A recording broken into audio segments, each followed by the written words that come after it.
మిరప తోటల్లో పూత సమయంలో రైతులు పిచికారీ చేయాల్సినటువంటి హార్మోన్స్ గురించి ఈ వీడియోలో తెలుసుకుందాము. సోదరులు, మిరప తోటల్లో నీటి తడి కట్టిన తర్వాత మిరప తోటల్లోకి వెళ్ళి చూస్తే ఎక్కువగా పూత రాలిపోవడం గమనిస్తున్నామని చెప్తున్నారు.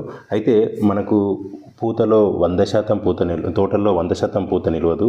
60% పూత క్రాప్గా సెట్ అవుతుంది. మిగతా 40% పూత డ్రాప్ అవుతుంది.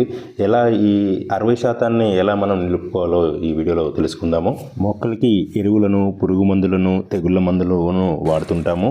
వీటిని వాడినప్పటికీ కొన్ని సందర్భాలలో పూత రాలిపోతుందని రైతు సోదరులు బాధపడుతున్నారు. కొన్ని సందర్భాలలో వాతావరణంలోని మార్పుల వలన మొక్కలకు కూడా హార్మోన్స్ ఇన్బ్యాలెన్స్ అవుతుంటాయి. అంటే హార్మోన్స్లో హెచ్చుతగ్గులు జరుగుతూ ఉంటాయి. అలాంటి సందర్భాలలో కూడా మిరప తోటల్లో పూత రాలిపోతుంది. ఈ సమయంలో మనము మొక్కలకు కనుక హార్మోన్స్ను కనుక బ్యాలెన్స్ చేసుకుంటే పూత నిలిచే అవకాశం ఉంటుంది. మిరప తోటల్లో వచ్చేటువంటి ఈ హార్మోన్స్ ఇన్బ్యాలెన్స్ను బ్యాలెన్స్ చేసుకోవడానికి గాను బేర్ కంపెనీ వారి ప్లానోఫిక్స్ మనకు మార్కెట్లో దొరుకుతుంది.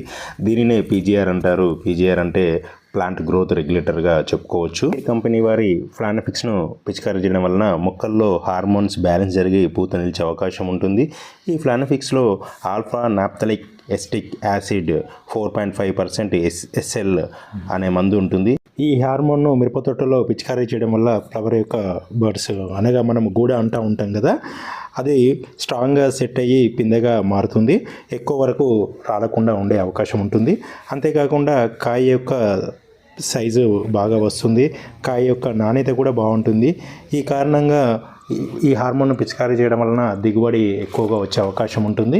ఫ్లానోఫిక్స్ యొక్క డోస్ గురించి తెలుసుకుందాము. ఇది లీటర్ నీటికి 0.25 ml మాత్రమే పిచికారీ చేసుకోవాలి. అంటే 4 నుంచి 5 లీటర్ల నీటిలో 1 ml మాత్రమే కలుపుకోవాలి. 16 లీటర్ల మందు డబ్బాలో ఫ్లానోఫిక్స్ను కేవలం 4 మిల్లీ లీటర్లు మాత్రమే వాడుకోవాలి. ఎకరానికి ఫ్లానోఫిక్స్ వచ్చేసి 30 ml మాత్రమే పిచికారీ చేసుకోవాల్సి ఉంటుంది. ఫ్లానోఫిక్స్ను మిరప తోటలతో పాటు మిగతా అన్ని రకాల కూరగాయల పంటల్లో వాడుకోవచ్చు. రైతు సోదరులు సరైన అవగాహన లేక ఫ్లానోఫిక్స్ యొక్క డోసును ఎక్కువగా వాడుతున్నారు. దీని మోతాదు ఎక్కువ అయితే కనుక మొక్క పూర్తిగా వడిలిపోతుంది. నీరు లేక బెట్టకు వస్తే ఎలా వడిలిపోతుందో అలా వడిలిపోతుంది. 4 నుండి 5 రోజుల వరకు ఇలా వడిలిపోయినట్టుగానే ఉంటుంది. అయితే చాలామంది రైతు సోదరులు ఈ అనుకోకుండా డోస్ ఎక్కువ పిచికారీ చేసడం వలన మొక్క వడిలిపోయినప్పుడు దానికి నివారణగా షుగర్ వాడుకోవచ్చు అని అడుగుతున్నారు. ఒకవేళ ఫ్లానోఫిక్స్ కనుక అధిక మోతాదులో ఉపయోగించినట్లయితే దానిపైన మళ్ళీ ఎలాంటి మందులు కానీ ఇలాంటి షుగర్ లాంటివి కానీ ఏమి పిచికారీ చేయకూడదు. 4 నుంచి 5 రోజుల్లో మళ్ళీ మొక్క యథాస్థానంలోకి వస్తుంది. కాకపోతే మనకు పూత చాలా వరకు రాలిపోయే అవకాశం ఉంటుంది.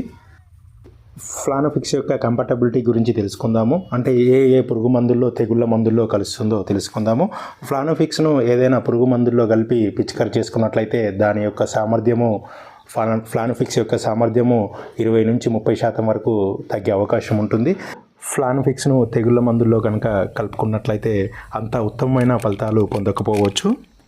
మిరప తోటల్లో ఫ్లానోఫిక్స్ పిచికారీ చేసిన 15 రోజుల తర్వాత ట్రైకాంటినాల్ 0.05% ECను లీటర్ నీటికి 0.5 ml చొప్పున కలిపి పిచికారీ చేసినట్లయితే ఇంకా ఉత్తమమైన ఫలితాలు వస్తాయి.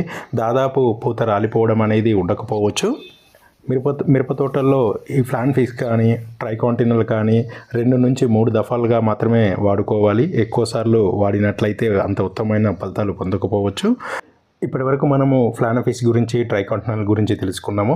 రైతు సోదరులారా, మీరు మీ మిరప పంటల్లో ఏ విధంగా పెట్టుబడులను తగ్గించుకుంటున్నారు, ఎలాంటి మందులు పిచికారీ చేస్తున్నారు, మీ విలువైన సూచనలను కామెంట్ బాక్స్లో సెండ్ చేయండి.